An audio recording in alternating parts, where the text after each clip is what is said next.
Hello friends, कैसे हैं आप सब। इस वीक के लिए मैंने जो स्टॉक चुना है वो रियलिटी सेक्टर से है।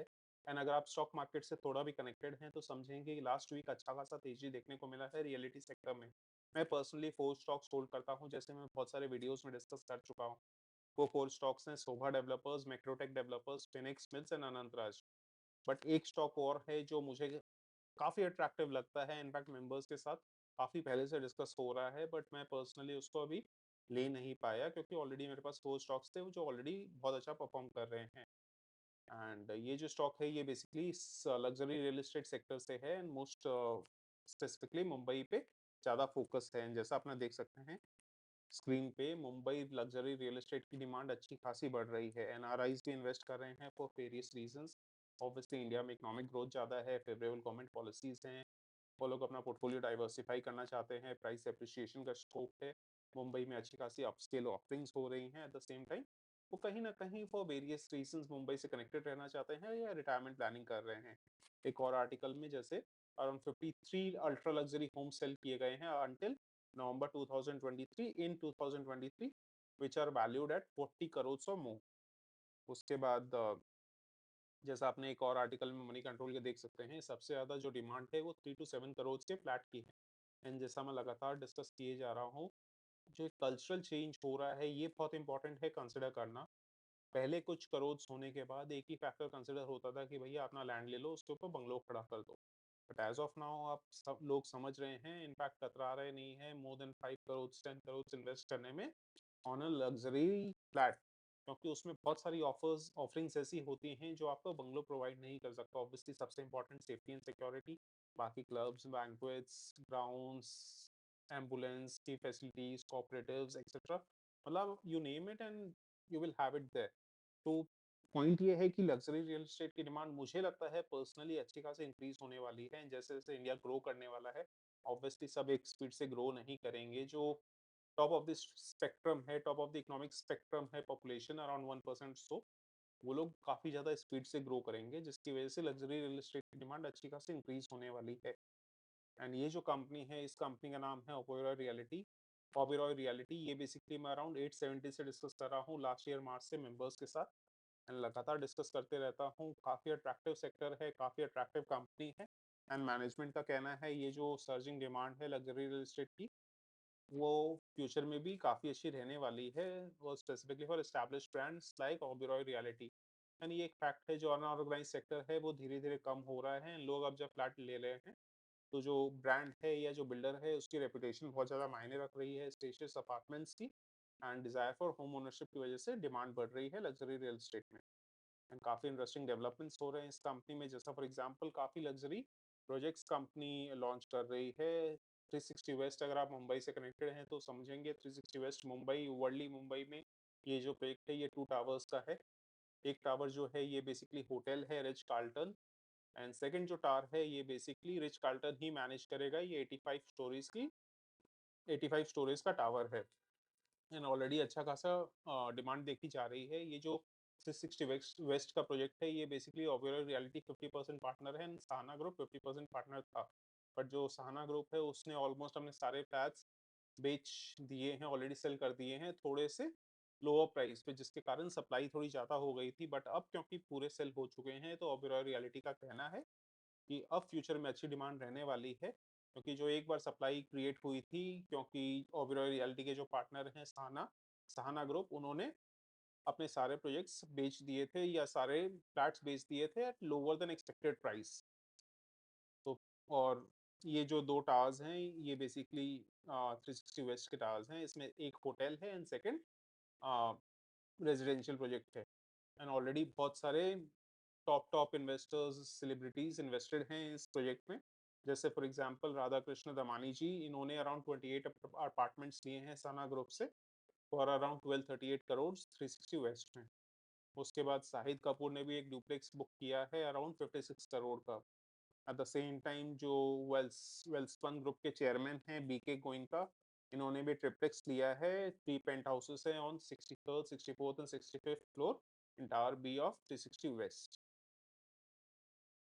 Eight the same time company अब थाने को भी टारगेट कर रही है। थाने में as of now Oberoi Realty ने फॉरेस्ट विले नाम का प्रोजेक्ट लॉन्च किया है। एक हॉलशेट में बन रहा है, एल बना रही है।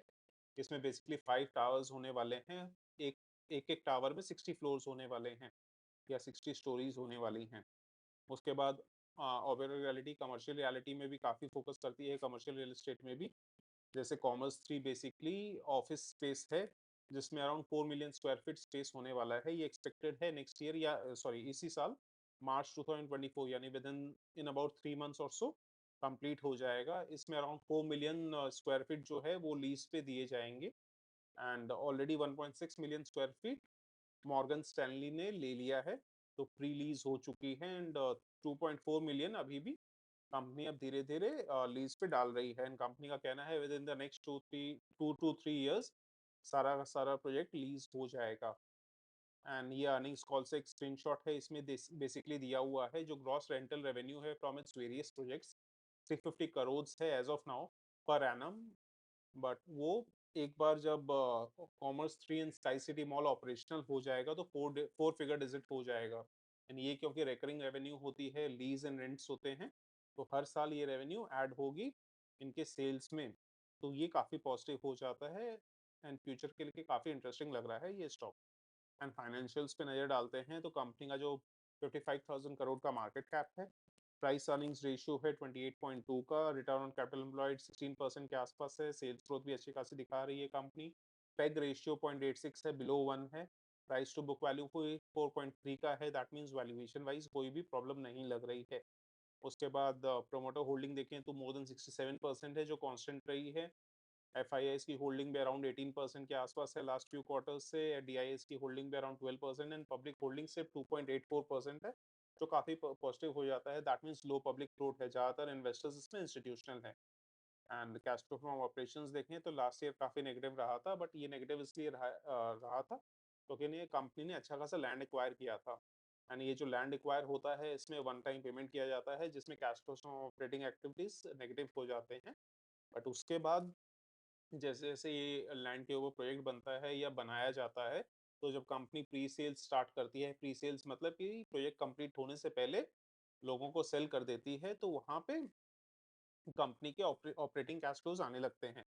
तो ईयर टू ईयर काफ़ी वेरिएशन हो सकती है overall cash flow from operations में, बट कंपनी का कहना है कि फ्यूचर में ऑपरेटिंग कैश फ्लोज की कंपनी के पास कोई दिक्कत नहीं है। इनफैक्ट जैसे-जैसे pre sales and pre lease होने इसके commercial spaces and residential flats pre sales होने लगेंगे एंड प्री लीज या प्री रेंट होने लगेंगे कमर्शियल स्पेसेस, तो वो जो कैश फ्लोज आएंगे उससे कंपनी और लैंड खरीदेगी for future projects developments. And company की डेट भी क्वाइट मैनेजेबल है, डेट टू इक्विटी रेशियो काफ़ी कम है। बोरोइंग्स अराउंड 3,300 करोड़ के आसपास है कंपेयर टू रिजर्व्स या equity which is around more than 12,000 crore plus. ऐसे ही कंपनी की सेल्स भी लगातार इंक्रीज हो रही है। अगर एनुअल रेवेन्यूज देखें तो अगर आप देखेंगे कोविड के बाद स्पेसिफिकली आफ्टर 2021 अच्छा खासा जंप देखा जा रहा है इसकी सेल्स में। मार्च 2021 में अराउंड 2000 करोड़ की सेल्स थी, जो बढ़ के 2600 करोड़ की हो गई एंड मार्च 2023 में 4000 करोड़ क्रॉस हो चुका है। ट्रेलिंग 12 मंथ्स में 4700 करोड़ की सेल्स है एंड कंपनी की मार्जिन्स अच्छी खासी है, इनफैक्ट अराउंड 50% के आसपास है। तो अर्निंग्स कॉल में एक जन ने एक इन्वेस्टर ने इन्होंने से इनसे पूछा भी था कि इतनी सेल्स मार्जिन क्या सस्टेनेबल है। कंपनी का कहना था कि कंपनी काफ़ी सोच विचार करके लैंड वगैरह एक्वायर करती है जिससे मार्जिन्स मेंटेन कर पाती है एंड फ्यूचर में ये भी कंपनी का एक्सपेक्टेड है कि 40 टू 45% तो कंपनी ग्रॉस मार्जिन्स अचीव कर ही लेगी या ऑपरेटिंग मार्जिन्स अचीव कर लेगी एंड कंपनी का प्रॉफिट्स लगातार इंक्रीज हो रहा है जो काफ़ी पॉजिटिव हो जाता है। एंड अगर वैल्यूएशन वाइज देखें तो price earnings ratio as of now 28.2 का है and median price earnings ratio निकल के आता है ओवर इट्स एंटायर हिस्ट्री 24.6। थोड़ी सी अभी प्राइस अर्निंग्स रेशियो ज़्यादा है, बट गिवन दैट कि नेक्स्ट टिकेट काफ़ी इंटरेस्टिंग लग रहा है रियल एस्टेट सेक्टर के लिए। अगर लास्ट टिकेट देखें स्पेसिफिकली अराउंड 2021 तक, वहाँ पे रियल एस्टेट सेक्टर काफ़ी ठंडा था, बट एज ऑफ नाउ काफ़ी ज़्यादा ग्रोथ लग रहा है, तो जिसकी वजह से 28 तक का पी तो आसानी से दे सकते हैं किसी भी कंपनी को, स्पेसिफिकली जो इसके पीयर्स हैं, चाहे वो डीएलएफ हो, गोदरेज प्रॉपर्टीज हो, प्रेस्टीज एस्टेट्स हो, सबके आप प्राइस अर्निंग्स रेशियो इससे ज़्यादा लग रहा है। आप देख सकते हैं यहाँ पे डीएलएफ का 83 है, गोदरेज प्रॉपर्टीज का 94 के आसपास है, तो वैल्यूएशन वाइज काफ़ी अट्रैक्टिव लग रहा है। एंड टेक्निकली अगर देखा जाए तो 9 ईएमए के ऊपर ट्रेड कर रहा है काफ़ी टेक्निकली स्ट्रॉन्ग है। इनफैक्ट मेंबर्स को तो वेरी रिसेंटली 1300 पे भी सजेस्ट किया था। फिर अब अराउंड 1300 के बाद तो लगातार मैं डिस्कस किए जा रहा हूँ मेंबर्स के साथ। बट अगेन मेंबर्स को भी मैं सजेशन इन द सेंस कि उनको बताता हूँ कि ये कंपनी आप स्टडी कर सकते हो, उसके बाद बाय या सेल करना वो उनके ऊपर डिपेंड करता है। एंड यहाँ पे काफ़ी टेक्निकली स्ट्रॉन्ग लग रहा है। मेरे पास ऑलरेडी 4 स्टॉक्स हैं रियल एस्टेट सेक्टर से जो ऑलरेडी बहुत अच्छा कर रहे हैं। तो लेट्स सी मैं खुद डिसाइड करूँगा या नहीं, वो डिपेंड करता है लेने का। But otherwise risk reward ratio काफ़ी अट्रैक्टिव लग रहा है। थोड़ा-सा भी डिप मिलता है तो आप डेफिनिटली कंसिडर कर सकते हैं। बट ये एक इनिशियल ये जो वीडियो है ये बेसिकली इनिशियल स्टडी के ऊपर मैंने बेस किया है। उसके बाद आप और ज़्यादा डिटेल में स्टडी करके बाइंग एंड सेलिंग कंसिडर कर सकते हैं। एंड ये जो वीडियो है ये सिर्फ़ और सिर्फ़ एजुकेशन पर्पज़ के लिए है। इसका पर्पज़ बाय या सेल रिकमेंडेशन देना नहीं है। चलिए इसी बात पे वीडियो यहीं एंड करते हैं। मिलते हैं नेक्स्ट वीडियो में।